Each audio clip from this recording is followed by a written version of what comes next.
It stands for electromagnetic field, otherwise known as Wi-Fi, radio waves, and microwave radiation. Did you know that other countries have banned or shut off the Wi-Fi in their schools to protect the health of their children? Especially Europe, like Italy and Switzerland, but other countries like New Zealand, Israel, Australia, Canada, and why haven't we? Wouldn't want to jeopardize the whole economy and the telecommunication industry now, would we? But studies have supported that damage does occur to our body at EMF levels that are below the safety standards set by the US and Canada. Luckily, the World Health Organization has stated that EMFs are possibly carcinogenic to humans, so that does show the increase in our awareness. Have you ever read the package insert on your cell phone?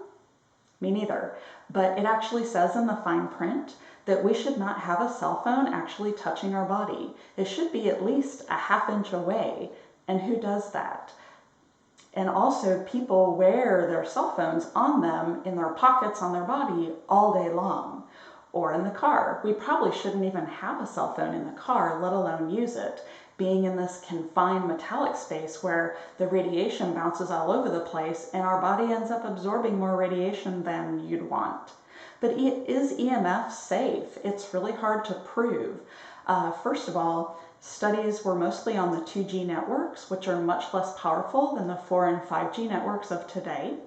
EMFs are invisible. You can't see them. If you could, it'd be this weird fog. And then also your exposure is accumulative over time, which is hard to prove causation. Our EMF exposure has exploded over the last 20 and 100 years. Our exposures increased a quintillion, a billion, over the last 100 years. And it's mostly been the past 20 years. There weren't iPads and cell phones when I was a kid. But really over the last 20 years, it doesn't surprise me that the UK reports a doubling of their brain tumor rate just in the last 20 years. There are quite a few studies. There's at least 8 studies that show that EMF exposure in the womb significantly increases the neurologic and behavioral problems in children. And there's such an explosion of disease in our children nowadays, from mood disorders, autism, cancer, autoimmune disease. And actually at any age, it's proven to increase behavioral, neurologic problems at any age. And we have so much depression, anxiety, memory loss, dementia nowadays. With children, I would really argue that all the chemicals and toxins we're exposed to combined with the EMFs is probably the likely cause of all this health problems in children.